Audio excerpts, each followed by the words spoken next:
অভ্যুত্থানের ধারাবাহিকতায় 91 নির্বাচন, সুষ্ঠু নির্বাচন হলো 4 বছরের মাথায়, আবার হচ্ছে কলঙ্কিত নির্বাচন, তারপর আবার 5 বছরের মাথায় এদেশের মানুষের আবার রক্ত ঝরানোর ইতিহাস।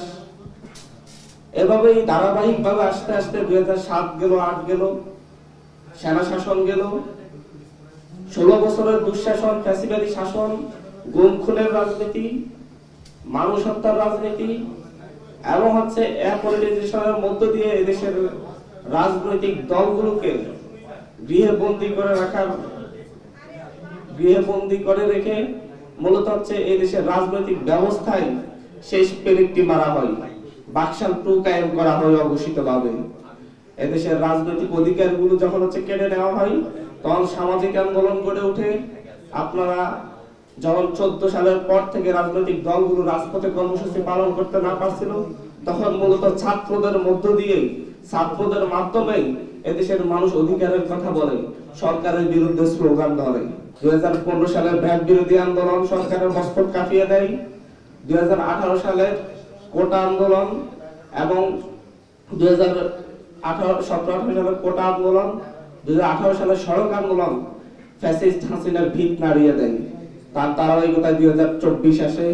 2024-এ অধিকারের প্রশ্নে ছাত্র জনতা আবার রাজপথে নামে। তাদের উপর গুলিবর্ষণ, হত্যাযজ্ঞের মধ্য দিয়েই শেখ হাসিনা তার কফিনের শেষ পেরেকটি মারে এবং এই দেশের ছাত্র জনতা গুলির বিরুদ্ধে তাদের বুক পেতে দেয়, বুলেটের বিরুদ্ধে তাদের বুক পেতে দেয়। হাজার হাজার শহীদ হয়, হাজার হাজার ভাই বোনেরা আহত হয়ে হসপিটালের বিছানায় কাতরাচ্ছে। আমাদের এই সময়ে এসে আমরা বলছি ফ্যাসিবাদী শাসন ব্যবস্থার বিরোধ করতে হবে। ফ্যাসিস্ট হাসিনার যত লেসপেন্সার আছে তাদেরকে বিচারের মুখোমুখি করতে হবে। হত্যাযজ্ঞের সাথে যারা জড়িত ছিল তাদেরকে বিচারের মুখোমুখি করতে হবে। আমরা বলছি যে হচ্ছে 5ই আগস্ট আমরা প্রাথমিক বিজয় অর্জন করলেও পূর্ণাঙ্গ বিজয় আমাদের অর্জিত হয়নি। আমাদের এই 24-এর গণ অভ্যুত্থান, 24-এর এই বিপ্লব আমরা 90-এর মতো বেহাত হতে দিতে চাচ্ছি না, 69-এর মতো বেহাত হতে দিতে চাচ্ছি না। আমরা 71-এর মতো আমাদের এই 24-এর রক্ত ঝরা, 24-এর শহীদদের রক্তকে বৃথা যেতে দিতে চাচ্ছি না। আমরা মনে করি আমাদের এই 24-এর রক্ত ঝরানোর মধ্য দিয়েই, শহীদদের রক্তের বিনিময়ে নতুন বাংলাদেশ পুনর্গঠিত হতে হবে এবং এটাই হবে বাংলাদেশের ইতিহাসের সর্বশেষ অধিকারের জন্য তাদের রক্ত ঝরানো দেশের মানুষের। আমরা এরা ধারাবাহিকতা চাচ্ছি না। 24-এর গণ অভ্যুত্থানে বৈষম্য বিরোধী ছাত্র আন্দোলন নেতৃত্ব দিয়েছে। বৈষম্য বিরোধী ছাত্র আন্দোলনের নেতৃত্বে সকল রাজনৈতিক দল রাজপথে নেমেছে, সকল সাধারণ মানুষ রাজপথে নেমেছে, সকল শ্রেণী পেশার মানুষ রাজপথে নেমেছে, সকল ধর্মের মানুষ রাজপথে নেমেছে, সকল জনগোষ্ঠী রাজপথে নেমেছে। গ্রামগঞ্জ থেকে শুরু করে শহরের দালান কোঠা থেকে, গ্রামের সনের কুড়িঘর থেকে শুরু করে শহরের দালান কোঠা থেকে মানুষ রাজপথে নেমেছে। মানুষের সেই রাজপথের লড়াই এখনো চলমান, সেই লড়াই এখনো শেষ হয়নি। গ্রামে গেলে আমরা শুনতে পাই আমাদের এখনো অধিকার নিশ্চিত হয়নি, চাঁদাবাজি চলছে, লুটতরাজ চলছে। শহরে শুনতে পাই রিক্সা থেকে চাঁদা দিতে হচ্ছে, রাস্তার ফুটপাতের দোকান থেকে চাঁদা দিতে হচ্ছে। আমরা শুনতে পাই যে হচ্ছে সবজির ভ্যান থেকেও চাঁদা দিতে হচ্ছে। প্রত্যেকটা জায়গা থেকে মানুষ এখনো মুখিয়ে আছে নতুন বাংলাদেশের। যারা জীবন দিয়েছে, লড়াই করেছে, তারা আমাদের দিকে তাকিয়ে আছে নতুন ঘোষণাপত্রে, তারা আমাদের দিকে তাকিয়েছে নতুন স্বপ্নের জন্য।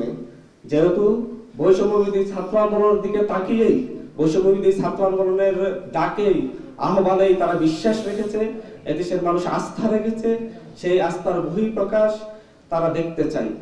সেই জায়গা থেকে বৈষম্যবিরোধী ছাত্র আন্দোলন নিজেদের দায়বদ্ধতার জায়গায় মনে করে তারা আজকে এখানে আপনাদের সামনে সেই জুলাইয়ের ধারাবাহিকতা রক্ষার জন্য নতুন ঘোষণাপত্রের কথা বলে, সেই বিষয় নিয়ে কথা বলবেন, সামগ্রিক বিষয় নিয়ে প্রাথমিকভাবে কথা বলবেন বৈষম্য বিরোধী ছাত্র আন্দোলনের সমন্বয়ক জনাব সার্জিস আলম।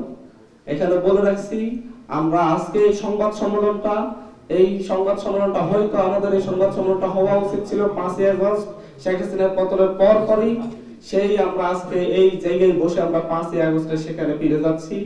আমরা মূলত হচ্ছে এটা 5ই আগস্টের আগের ধারাবাহিকতা রক্ষায় আমরা আমাদের সেই পরিচয়টাই বহন করছি। আমরা এখানে একত্রিত হয়েছি আমাদের সেই আগের পরিচয়ে, যেই পরিচয়টাকে মানুষ ধারণ করেছে, মানুষ গ্রহণ করেছে, সেই আমাদের বৈষম্যবিরোধী ছাত্র আন্দোলনের সমন্বয়ক পরিচয়। আজকে আমরা কেউ এখানে বৈষম্যবিরোধী ছাত্র আহ্বায়ক কিংবা মুখ্য সংগঠক কিংবা অন্য কোনো পরিচয় আমরা এখানে আসিনি। আমরা সেই সমন্বয়ক পরিচয়ে এসেছি। এখানে আমাদের অন্যতম সমন্বয়ক সাজিদ আলম প্রাথমিকভাবে কথা বলবেন। ঠিক ছিল ভাই।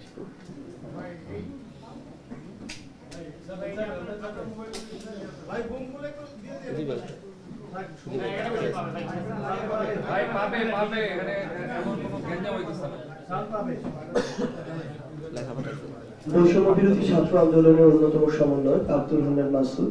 আমাদের এই জুলাই অভ্যুত্থানের প্রেক্ষাপট, বাংলাদেশে কিংবা এই বাংলা জনপদের পূর্বের যে ইতিহাস, সেই ইতিহাস প্রেক্ষাপটগুলো আমাদের সামনে তুলে ধরেছেন। আমরা জাস্ট আমাদের জায়গা থেকে যে জিনিসটা মনে করি যে এই 24-এর অভ্যুত্থান হওয়ার পিছনে যে কারণগুলো ছিল, যে প্রেক্ষাপটগুলো ছিল, এই প্রেক্ষাপট 16 বছরে তৈরি হয়নি। এই প্রেক্ষাপট 53-54 বছরের প্রেক্ষাপট, এই প্রেক্ষাপট 250 বছরের প্রেক্ষাপট।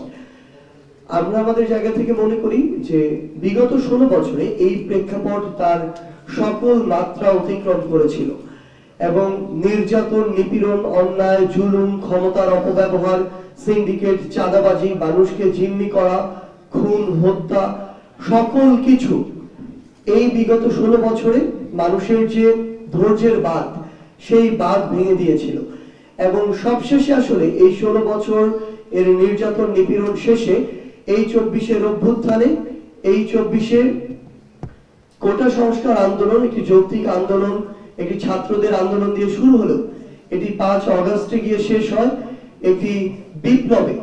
আমরা সেই জায়গা থেকে আসলে আমরা মনে করি যে আমাদের বিপ্লবের যে প্রথম যে ধাপ, একটি ধাপ মাত্র আমরা অতিক্রম করেছি এবং আমাদের এই জুলাই বিপ্লবের যে ঘোষণাপত্র, সেটি আমরা আমাদের জায়গা থেকে মনে করি অবশ্যই ঘোষণা করা আরো আগে প্রয়োজন ছিল। কিন্তু আমাদের জায়গা থেকে আমরা দেখেছি যে 2024-এর এই যে পুরো বাংলাদেশ রাষ্ট্রটির বিভিন্ন সিস্টেম, এই করাপ্টেড সিস্টেমগুলোকে একটি স্থিতিশীল অবস্থায় নিয়ে এসে সেখান থেকে কিছু করা, এটা একটা সময় সাপেক্ষ ব্যাপার হয়ে দাঁড়িয়েছে। কারণ সকলের যে সহযোগিতার প্রয়োজন ছিল একটা সিস্টেমকে সুন্দরভাবে সামনের দিকে এগিয়ে নিয়ে যাওয়ার জন্য, সেই সহযোগিতা এই রাষ্ট্র এই মুহূর্তে এই সিস্টেমের সকলের কাছে থেকে, সম্পৃক্ত যারা রয়েছেন তাদের কাছে থেকে প্রত্যাশা অনুযায়ী পায় না। সেই জায়গা থেকে কিছুটা বিলম্ব হলেও আমরা আমাদের জায়গা থেকে মনে করি যে বিগত 16 বছরে মানুষ কিভাবে আসলে অন্যায়, অত্যাচার, নিপীড়নের শিকার হয়েছে এবং কোন ঘটনাগুলোর প্রেক্ষাপটে এই অভ্যুত্থানটি সংগঠিত হয়েছে। মানুষ জীবনের মায়া না করে, রক্তের মায়া না করে, পরিবারের মায়া না করে রাজপথে নেমেছে এবং খুনি হাসিনার পতন হয়েছে। এই প্রেক্ষাপটগুলো এবং এই যে মানুষ রাজপথে নেমেছে, মানুষ রাজপথে জীবনের মায়া ত্যাগ করে নামার পিছনে কিছু কারণ ছিল। প্রত্যেক মানুষের মনে কিছু স্বপ্ন ছিল, আকাঙ্ক্ষা ছিল, একটা স্পিরিট ছিল। এই স্পিরিট গুলো কি ছিল এবং সামগ্রিকভাবে এই যে আমাদের জুলাই বিপ্লব, এই বিপ্লব থেকে আগামীতে বাংলাদেশের মানুষ যারা এই অভ্যুত্থানের সাথে সম্পৃক্ত ছিল, যারা ফ্যাসিস্ট বিরোধী আন্দোলনে প্রত্যক্ষ এবং পরোক্ষভাবে অংশগ্রহণ করেছিল, তাদের প্রত্যাশা কি, আশা, আকাঙ্ক্ষা কি। আমরা আমাদের জায়গা থেকে মনে করি এই সামগ্রিক বিষয়গুলো আমাদের এই জুলাই বিপ্লবের সামগ্রিক বিষয়গুলো একটি ঘোষণাপত্রে লিখিতভাবে লিপিবদ্ধ থাকা প্রয়োজন। আমরা আমাদের জায়গা থেকে মনে করি এই ঘোষণাটি আমাদের সামগ্রিকভাবে পুরো বাংলাদেশের একটি লিখিত দলিল হিসেবে থাকবে, যেই দলিল আমাদের নতুন করে যে স্বপ্নগুলো, সেই স্বপ্নগুলোকে ধারণ করবে, যেই দলিল আমাদের বিগত সিস্টেমগুলোকে রিজেক্ট করবে, নতুন যে সিস্টেমগুলো আমরা প্রত্যাশা করি সেগুলোকে বাস্তবায়নের পথ দেখাবে।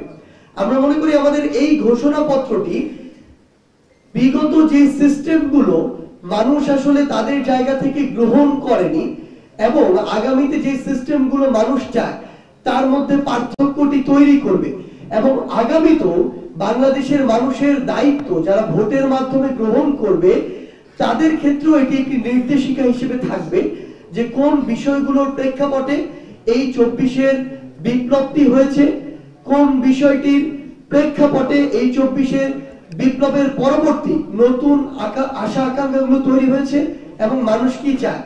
তো সামগ্রিক যে বিষয়গুলো আমরা আমাদের জায়গা থেকে মনে করি কিছুটা বিলম্ব হলেও একটি ঘোষণাপত্রে লিপিবদ্ধ থাকা দরকার।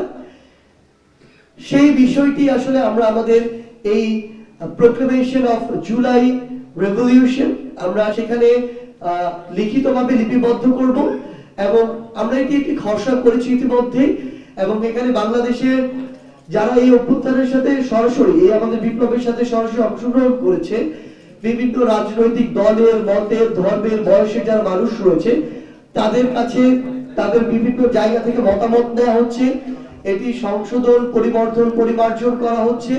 এবং আমরা বিশ্বাস করি আমাদের এই বিপ্লব যেমন ফ্যাসিস্ট বিরোধী সকলকে ধারণ করতে পেরেছিল, আমাদের এই ঘোষণাপত্র সকলের আশা আকাঙ্ক্ষাকে ধারণ করতে পারবে। এটি আগামীর বাংলাদেশের ঘোষণাপত্র, এটি কোনো নির্দিষ্ট দলের, মতের, ধর্মের, বয়সের মানুষের ঘোষণাপত্র নয়।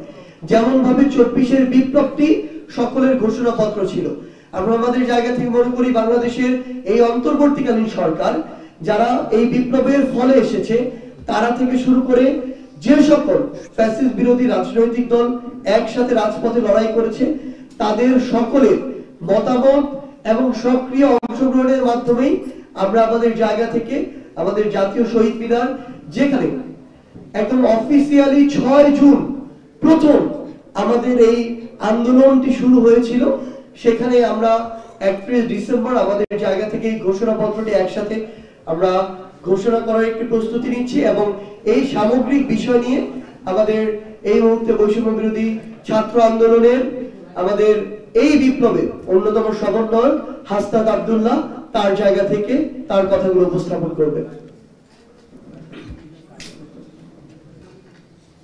বেটার লেট দেন নেভার। এই যে আমরা ঘোষণাপত্র, আমাদের অভ্যুত্থানের, আমাদের বিপ্লবের যে ঘোষণাপত্রটি, সেটা আমাদের 5 আগস্টই হওয়ার উচিত ছিল। আপনারা দেখেছেন এটি না হওয়ার কারণে এই যে ফেসিবাদের পক্ষের যে শক্তিগুলো সর্ব জায়গাতে, মিডিয়াতে, বুদ্ধিজীবী পাড়ায়, তারপর হচ্ছে আমরা যে যাদেরকে উৎখাত করেছি বিদেশে বসে, তারা ষড়যন্ত্র করেই যাচ্ছে এবং এটা এক ধরনের লেজিটিমেসিকে প্রশ্ন করছে। 2000 ঊর্ধ্ব শহীদ এবং 20,000 ঊর্ধ্ব আহতদের রক্তের উপরে দাঁড়িয়ে তারা এই অভ্যুত্থানের লেজিটিমেসিকে প্রশ্ন করছে। আপনারা জানেন যে জুলাই অভ্যুত্থান, যে গণ অভ্যুত্থানটি হয়েছে, এই গণ অভ্যুত্থানের মধ্য দিয়ে মানুষ 72-এর মুজিববাদী সংবিধানের বিপরীত অবস্থান নিয়েছে। এই যে মানুষ 72-এর মুজিববাদী সংবিধানের বিপরীত অবস্থান নিয়েছে, এটির একটি লিগ্যাল ডকুমেন্টেশন থাকা উচিত।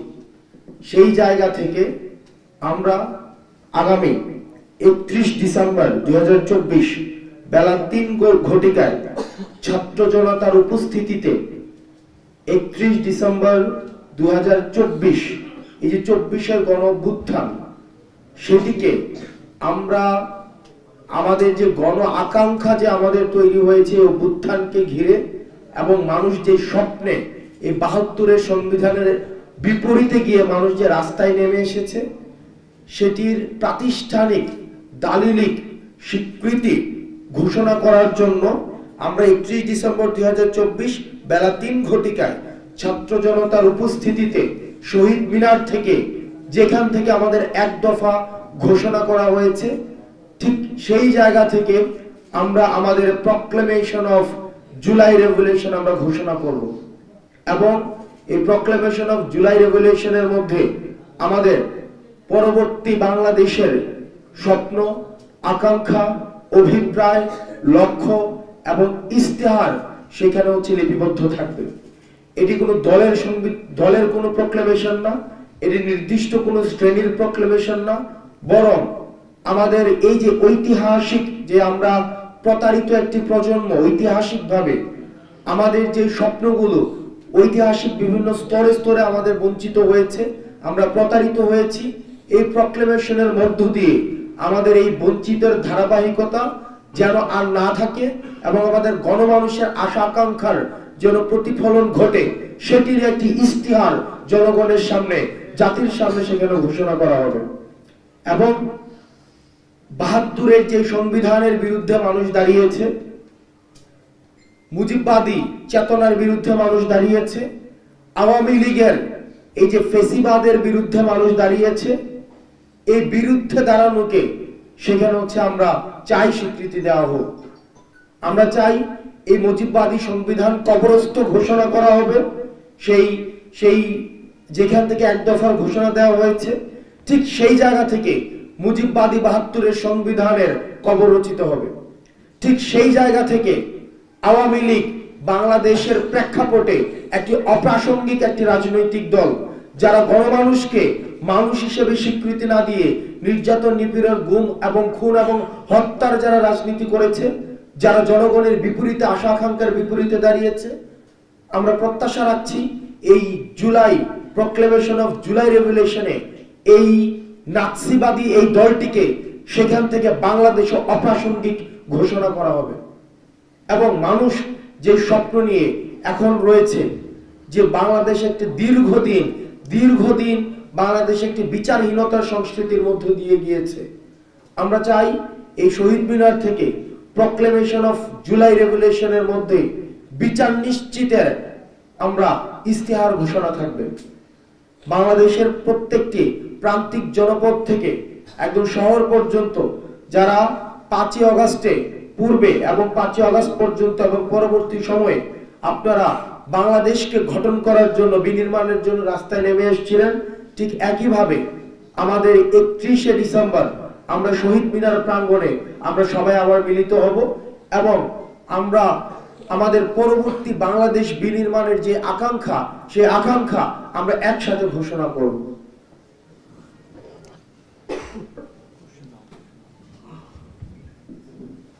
চব্বিশের গণঅভ্যুত্থানের পরবর্তীতে ৩১শে ডিসেম্বর, এটা হলো ২৪-এর বিপ্লবীদের মিলন মেলা। ২৪-এর বিপ্লবীরা আজ পর্যন্ত এখনো মিলিত হয়নি। সেদিন ঢাকা শহরে ৫ই আগস্ট যারা স্বৈরাচার হাসিনা, ফ্যাসিস্ট হাসিনার পতনের দিন ঢাকা শহরে আসতে পারে না বিভিন্ন বাধার কারণে, তারা সকলেই ঢাকায় আসবে। তারা এই দিন শহীদ আহত পরিবার, তারা সেদিন সেখানে দাঁড়িয়ে আওয়ামী লীগ, ফ্যাসিস্ট হাসিনাকে এবং তার নেতৃত্বকে যেভাবে এখান থেকে তারা নিষিদ্ধ ঘোষিত করছে, সেখানে এসে তারা আওয়ামী লীগকে অপ্রাসঙ্গিক ঘোষণা করবে বাংলাদেশের মাটি থেকে। এখানে শহীদরা আসবে, শহীদ পরিবারের লোকজন আসবে, আহতরা আসবে। আহতরা তাদের আকাঙ্ক্ষার কথা বলবে, তারা কেন তাদের হাতের বিনিময়ে অর্জিত এই গণঅভ্যুত্থান, তাদের চোখের বিনিময়ে অর্জিত এই গণঅভ্যুত্থান, তাদের পায়ের বিনিময়ে অর্জিত এই গণঅভ্যুত্থানে তাদের আকাঙ্ক্ষার কথা বলবে। তারা বলবে তারা কেমন বাংলাদেশ দেখতে চাচ্ছে। আমরা আজকে এই পর্যায়ে এসে আজকে এখানে কথা বলতে হচ্ছে, কারণ হচ্ছে আমাদের সেই ফ্যাসিস্ট লেসপেন্সার গুলো এখনো ষড়যন্ত্রে লিপ্ত। তারা আমাদের সচিবালয়ে আগুন লাগাচ্ছে, তারা সচিবালয়ে আগুন দিয়ে বলতে আমাদের রাষ্ট্রকে প্রশ্নবিদ্ধ করেছে, আমাদের গণঅভ্যুত্থানকে প্রশ্নবিদ্ধ করছে। আমরা তাদের চোখে চোখ রেখে সেদিন আমরা তাদের বিরুদ্ধে আমাদের প্রকাশ্যে যুদ্ধ ঘোষণা করব। সেদিন সকলেই আসবেন। আপনাদের পক্ষ থেকে কোনো কোশ্চেন থাকলে বলতে পারেন, জিজ্ঞাসা করতে পারেন। শেষ লাইনে একটা কথাই বলবো, এখানে চা শ্রমিক আসবে, রিক্সা শ্রমিক আসবে, কৃষক আসবে, এই দেশের খেটে খাওয়া মজুররা আসবে, সেখান থেকে শুরু করে রেমিটেন্স যোদ্ধারা আসবে, প্রবাসীরা আসবে, যারা এই জুলাই অভ্যুত্থানকে ধারণ করছে। জুলাই অভ্যুত্থানকে ধারণ করা প্রতিটি ব্যবসায়ী আসবে, প্রতিটি আমলা আসবে, প্রতিটি উপদেষ্টা আসবে। এই গণঅভ্যুত্থানের জুলাই বিপ্লবকে যারাই ধারণ করে তারাই সেদিন সেই সংস্কৃতি কর্মীরা থেকে শুরু করে সকল রাজনৈতিক নেতৃবৃন্দ যারা ২৪-এর গণঅভ্যুত্থানকে ধারণ করেছে, ২৪-এর গণঅভ্যুত্থানের রাস্তায় নেমেছে, তারা এই প্রক্লেমেশনের অংশীদার হবে। সকলেই সেদিন শহীদ মিনারে এসে মিলিত হবে, সকল দিক থেকে জনস্রোত নামবে। আপনাদের কাছে প্রশ্ন থাকলে প্রশ্ন জিজ্ঞাসা করতে। ব্যানারের সামনে কেউ আসেনি, ব্যানারের পিছনে বিভিন্ন রাজনৈতিক সেলিব্রেশন মানুষ জড়ো হয়েছে। আগামী ৩০ তারিখে আপনারা ব্যানার সহকারে বিভিন্ন রাজনৈতিক দল আসবে না, ব্যানার ছাড়াই এটা ব্যানার ছাড়া সার্বজনীন বৈষম্যবিরোধী ছাত্র আন্দোলনের আমরা এই পুরো আন্দোলনে হচ্ছে যে মানুষের যেই দাবিগুলোকে, মানুষের যে দফাগুলোকে আগে মানুষের মধ্যে এগুলো হচ্ছে এসছে, আমরা সেগুলোকে ভাষা দিয়েছি এই যে প্রক্লেমেশন অফ জুলাই রেভলিউশন, এই আকাঙ্ক্ষাটি হচ্ছে মানুষের আকাঙ্ক্ষা, জনমানুষের আকাঙ্ক্ষা, জনমানুষ থেকে এসছে, সেটিকে আমরা বাস্তবায়ন করব। কোনো ব্যানারের নেতৃত্ব নয়, বৈষম্য বিরোধী ছাত্র আন্দোলনে যেখানে এটি সার্বজনীন একটি প্ল্যাটফর্ম, এখানে সব ধরনের রাজনৈতিক দল, নানা মত এবং নানা পথের মানুষ যারা ফেসিবাদ বিরোধী শক্তি, এই ফেসিবাদ বিরোধী শক্তিগুলোর প্ল্যাটফর্ম হচ্ছে বৈষম্য বিরোধী ছাত্র আন্দোলন। এই বৈষম্য বিরোধী ছাত্র আন্দোলনে যেভাবে আমরা 5ই আগস্ট বাংলাদেশের নানা মত এবং নানা পথের মানুষ এসছে, ঠিক একইভাবে 31 ডিসেম্বর সেভাবেই আসবে। আচ্ছা, আপনার কাছে একটা প্রশ্ন হচ্ছে, আমরা একটা বিষয় হচ্ছে সেকেন্ড রিপাবলিকের বিষয় আমরা স্ক্রিনে দেখেছি, আমরা আমি জানতে চাইছি সেকেন্ড রিপাবলিকের বিষয়টাকে আপনারা সেখানে উপস্থাপন করবেন কিনা, এবং দ্বিতীয় যে প্রশ্নগুলো আমি সংযুক্ত করবো সেটা হচ্ছে মুজিববাদের যে প্রশ্ন। আপনিও কিছুক্ষণ আগে বিবৃতিতে বলছিলেন যে মুজিববাদের প্রসঙ্গকে বেরিয়ে ভেঙে আমরা একটা নতুন জায়গায় এসেছি, এই জায়গাটাই বা কি একটু যদি পরিষ্কার করি। দেখেন, মুজিববাদী যে সংবিধান, ৭২-এর যে সংবিধান রয়েছে, যে একদলীয় এক ধরনের, পরবর্তীতে আমরা দেখেছি এই সংবিধানের মধ্য দিয়ে একদলীয় এক শাসন ব্যবস্থা কায়েম করা হয়েছে, বাকশালী শাসন ব্যবস্থা। পরবর্তীতে এই সংবিধানকে আওয়ামী লীগ নিজস্বভাবে আওয়ামী লীগীকরণ করেছে। আমরা মুক্তিযুদ্ধের যেই স্পিরিটগুলো ছিল এবং ৭২-এর সংবিধানে যেই ধরনের যেখানে মূলনীতিগুলো যুক্ত করা হয়েছে, এটা একটা হচ্ছে আধিপত্যবাদের ইনস্টলমেন্ট, একটি ভারতীয় আগ্রাসনের ইনস্টলমেন্ট হয়েছে সেখানে, এবং সেটির ধারাবাহিকতা আমরা দেখেছি আওয়ামী লীগের গত এই যে 16 বছরে এটা নিজস্বভাবে নির্বাচন প্রণয়ন করা, নিজস্বভাবে শাসন ব্যবস্থা কায়েম করা, সেখানে জনগণের আশা আকাঙ্ক্ষার প্রতিফলন ঘটেনি। এই যে এগুলোর বিপক্ষে গিয়েই কিন্তু হচ্ছে গণ অভ্যুত্থানটি হয়েছে। আমরা এই গণ অভ্যুত্থানে এই মানুষের যেই আমরা যে বলছি এগুলোর বিপক্ষে গিয়ে সেখানে আমরা স্পষ্ট করব আমাদের এই প্রক্লেমেশন অফ জুলাই রেভলিউশনে যে বেসিক্যালি এই মুজিববাদী সংবিধানটা কিভাবে গণমানুষের আকাঙ্ক্ষাকে বিনষ্ট করেছে এবং ঠিক কিভাবে এটার আমরা রিপ্লেসমেন্ট করতে চাই, সেটিরই হচ্ছে বই প্রকাশ হবে, সেটিরই হচ্ছে ঘোষণা হবে প্রক্লেমেশন অফ জুলাই রেভলিউশনের মধ্যে। আর সেকেন্ড রিপাবলিকের যে বিষয়টি রয়েছে সে আইনগত বিষয়, আইনগত যে বিষয়টি বা আইনগত এই বিষয়গুলোর দিকে আমরা এখন যাচ্ছি না। আমরা হচ্ছে এখানে জুলাই রেভলিউশনটা যেটা যেই স্পিরিটের আলোকে হয়েছে সেটিরই প্রতিফলন ঘটবে এই প্রক্লেমেশনটার মধ্যে। এই সেকেন্ড রিপাবলিকের বিষয়ে আমরা যাচ্ছি না। আমরা এখানে বলছি না যে হচ্ছে আমরা পুরোপুরি যাচ্ছি না, আমরা এখানে বৈষম্য বিরোধী ছাত্র আন্দোলনের পক্ষ থেকে জুলাই প্রক্লেমেশন আমরা ঘোষণা করব, সেটা সংবিধানে অ্যাড করে সেকেন্ড রিপাবলিক করার দায়িত্ব সেটা সরকার নেবে। সরকার কি করবে সেটা সরকারের দায়িত্ব। আমরা আমাদের জায়গা থেকে যে শ্রমিকরা, যে কৃষকরা, যে খেটে খাওয়া মজুররা এখানে জীবন দিয়েছে, যে ছাত্ররা জীবন দিয়েছে, যে এই সকল রাজনৈতিক দলের কর্মীরা জীবন দিয়েছে, তাদের প্রত্যেকে সেই রক্তের মূল্য দিতে চাচ্ছি। তাদের সেই স্বপ্ন হচ্ছে মুজিবকে কাল্ট বানিয়ে যেভাবে এই দেশের মানুষের উপর শোষণ করা হয়েছে, সেই কাল্টিজম থেকে বেরিয়ে এসে বাংলাদেশের প্রতিটি কৃষক, শ্রমিক, মজুর, প্রত্যেকটি সাধারণ মানুষ নিজেরাই এই দেশের যে অংশীদার সেটা তাদেরকে আমরা বুঝাবো এবং তাদেরকে সেই অংশীদারিত্ব বুঝিয়ে দিব যে হচ্ছে এই বাংলাদেশের প্রতিটি নাগরিকের অংশীদারিত্ব বুঝিয়ে দেওয়ার জন্যই সেই 31শে ডিসেম্বর আমাদের সেই মিলিত হওয়া। আগামী নির্বাচন কিভাবে হবে এই সংক্রান্ত কোনো ঘোষণা বা কোনো কিছু থাকবে কিনা দিক নির্দেশনা? প্রক্লেমেশন যেটা ঘোষণা করা হবে সেখানে হচ্ছে আমরা একটা জিনিস বলি, সেটা হচ্ছে যে ইতিমধ্যে কিন্তু ড্রাফট বিভিন্ন রাজনৈতিক দলের কাছে পাঠানো হয়েছে। বিভিন্ন রাজনৈতিক নেতৃবৃন্দ যারা হচ্ছে এই জুলাই অভ্যুত্থানে যাদের অংশগ্রহণ ছিল, এটা তো হচ্ছে আপামর সবার হচ্ছে অংশগ্রহণ ছিল, তো সেই জায়গা থেকে পাঠানো হয়েছে। তারা তাদের মতামত যদি কোনো জায়গায় মনে করছে সেখানে এটাকে এডিট করার প্রয়োজন, মতামত দেওয়ার প্রয়োজন, সেগুলো দিচ্ছে। আপনারা জুলাই রেভলিউশনের যখন প্রক্লেমেশনটা হবে সেই প্রক্লেমেশনের মধ্যেই দেখবেন যে আমরা সেখানে হচ্ছে ব্যাপারটা হচ্ছে ঘোষণা করা হবে যে আগামী নির্বাচন নিয়ে কিছু থাকছে কিনা, বা আগামী নির্বাচনটা হচ্ছে কি আমাদের দেখে দীর্ঘদিন তো আমাদের ভোটাধিকারী ছিল না। আমাদের যে এই যে মুজিববাদী সংবিধানটা এমন ভাবে প্রণয়ন করা হয়েছে যে মানুষের তো ভোটের অধিকারী ছিল না। এই যে আপনারা এখানে বসে আছেন, এই যে আমাদের বয়সী মানুষ, আপনারা গত 3টা নির্বাচনে কি ভোট দিতে পেরেছেন? কয়জন ভোট দিতে পেরেছেন? এখন এই যে আপনারা সাংবাদিকরা এখন বলছেন যে 3টা ইলেকশন অবৈধ হয়েছে, কেউ কেউ বলছে খুব মিনমিন ভাবে, একদম স্পষ্ট ভাবে বলছে না, খুবই বলে যেন গলার টোন কিছুটা ভিতরে রেখে রেখে বলেন তো গত 3টা ইলেকশনে এখানে কয়জন ভোট দিয়েছে? 2-4 জনও দেয় নাই।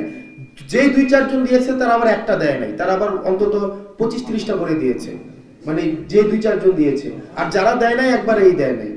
তো এই যে ন্যারেশনটা আমাদেরকে বঞ্চিত করে রাখা হয়েছে, জনগণকে রাষ্ট্রীয় যে শাসনের মধ্যে, আমরা রাষ্ট্রীয় শাসনের মধ্যে জনগণ কিভাবে অংশগ্রহণ করে সেটা হচ্ছে ভোট প্রদানের মধ্য দিয়ে।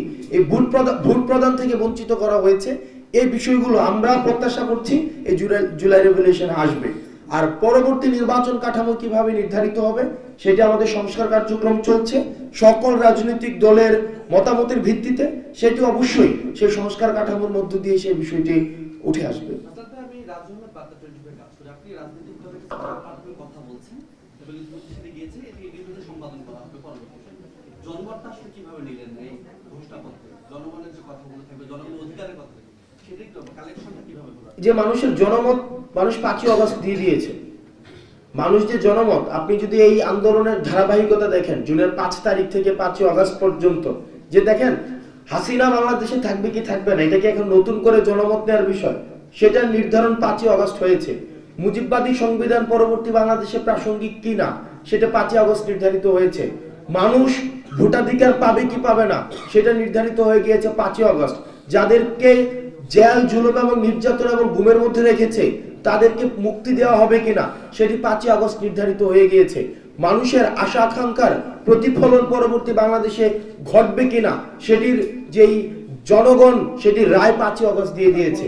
সুতরাং আমরা তারপরেও বিভিন্ন রাজনৈতিক দল যারা রয়েছে, ক্রিয়াশীল যে রাজনৈতিক দল, সুশীল সমাজ, বুদ্ধিজীবী, লেখক এবং যারা হচ্ছে বিভিন্ন যেমন রেমিটেন্স যোদ্ধা, প্রবাসী যারা রয়েছে, বিভিন্ন পেশাজীবী সংগঠন, আমরা সবার কাছে পৌঁছানোর চেষ্টা করছি, তাদের মতামত নেওয়ার চেষ্টা করছি।